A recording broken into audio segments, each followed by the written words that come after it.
an emotional day in court as 15-year-old Makai Boone and 16-year-old Zagiante Graham learned they will be behind bars until they're 20 years old for their actions in November 2023 outside this Winco in Sumner. A judge has reduced bail for one of the suspects allegedly involved in the death of a 13-year-old. This comes after an appeal by his family to have him home for Christmas. A 13-year-old and two 14-year-olds accused of bringing loaded, modified guns to a crowded parade in the Chinatown International District have now all been released onto electronic home monitoring. It's a snapshot of what's going on in many courtrooms in our area on a regular basis. Judges setting low bails on dangerous suspects. It happened after a man was accused of stabbing a handyman to death with a butcher knife in Renton.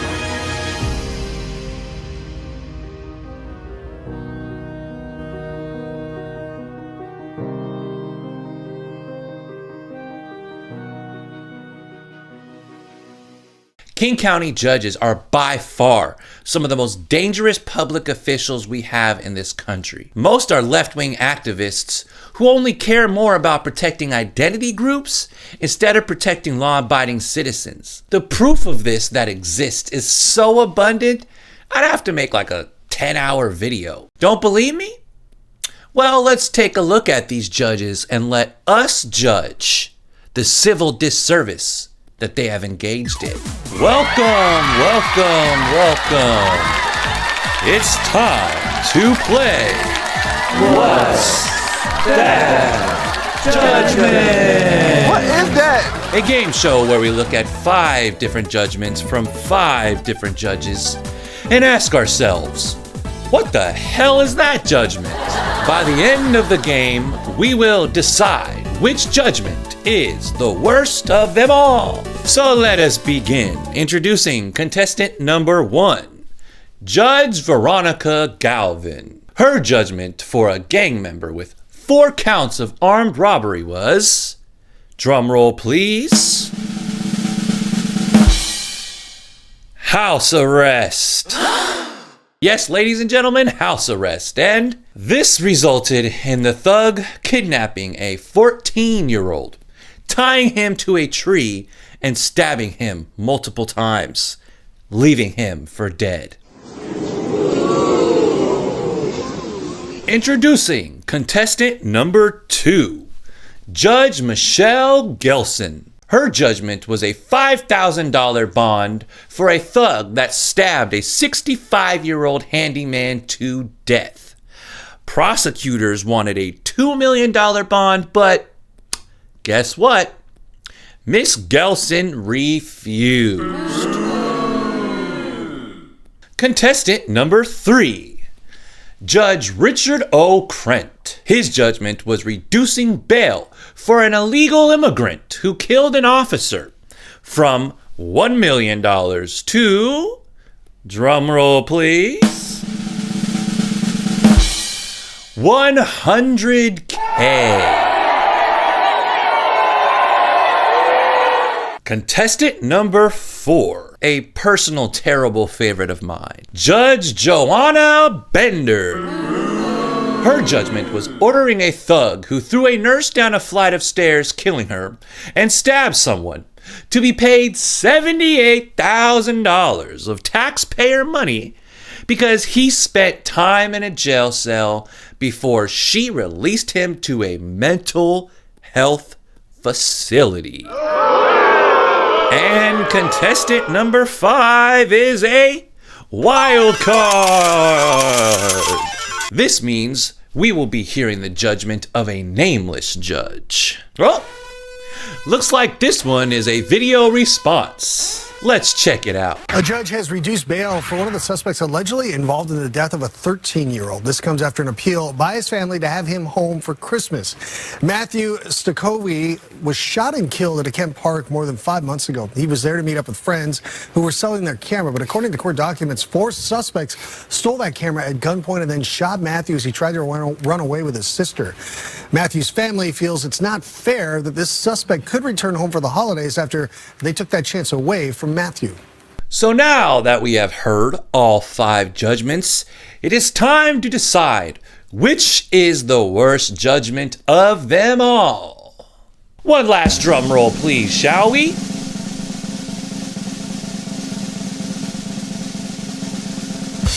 Trick question. All of them are terrible. Wouldn't you know? Not one judgment is worse than the other because these judges should be following the law. Well, that's the end, ladies and gentlemen. Thank you for being here. And thank you for playing What's That Judgment? What is that? Remember, folks, in King County, criminals are victims.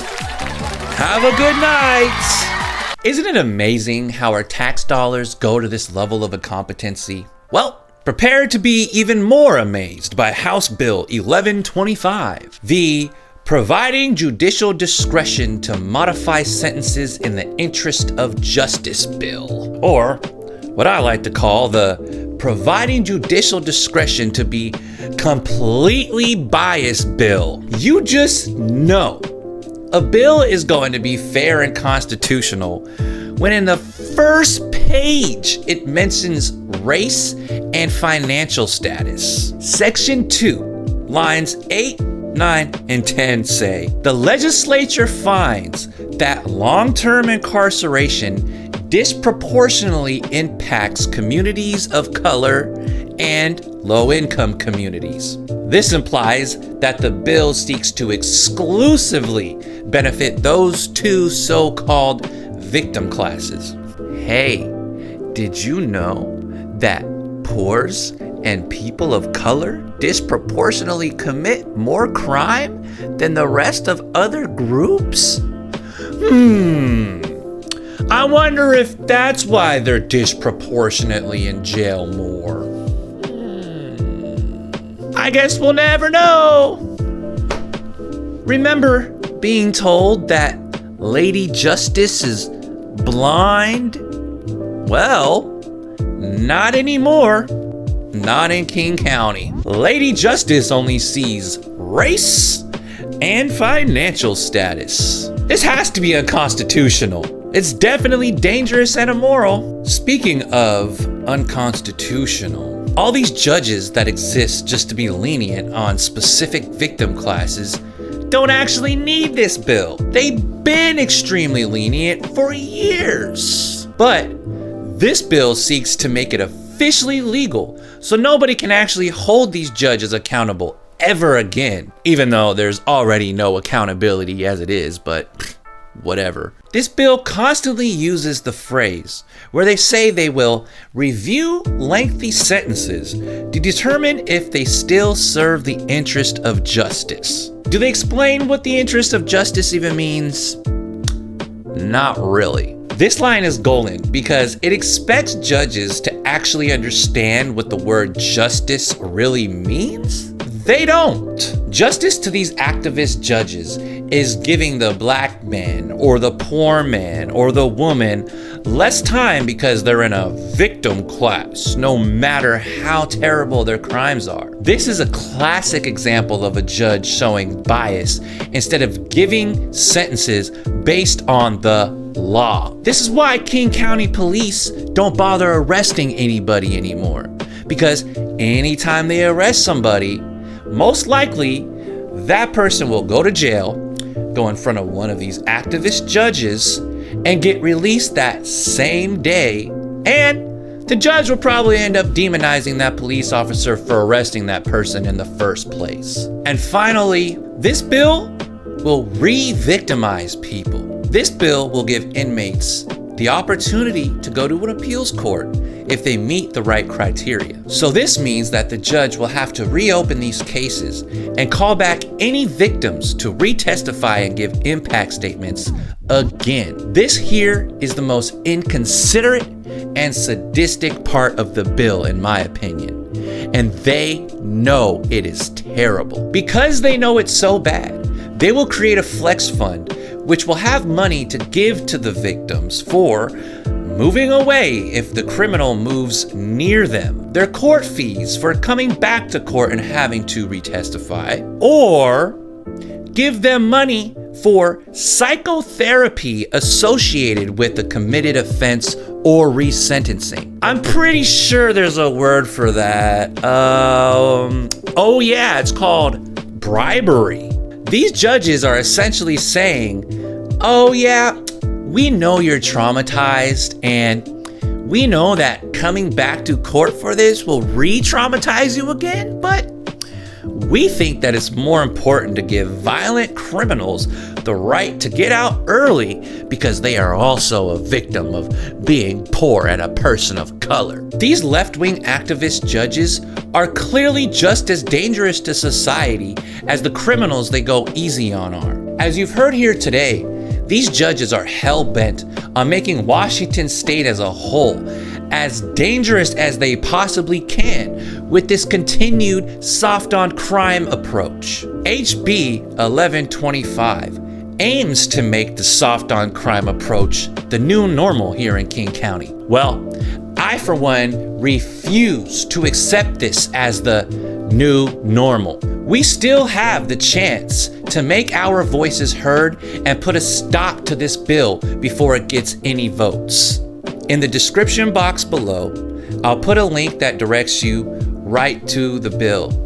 And on the website, you can actually go to the right-hand side of the screen, and it allows you to fill out a form so you can actually make a comment. The only way we can really make change is having strength in numbers here. And I think the more people that actually go there, leave a comment, and tell them how dumb this bill is, I think there's a chance of making some change. So in conclusion, Washington, we should not have these judges who are making judgments solely based off of immutable characteristics.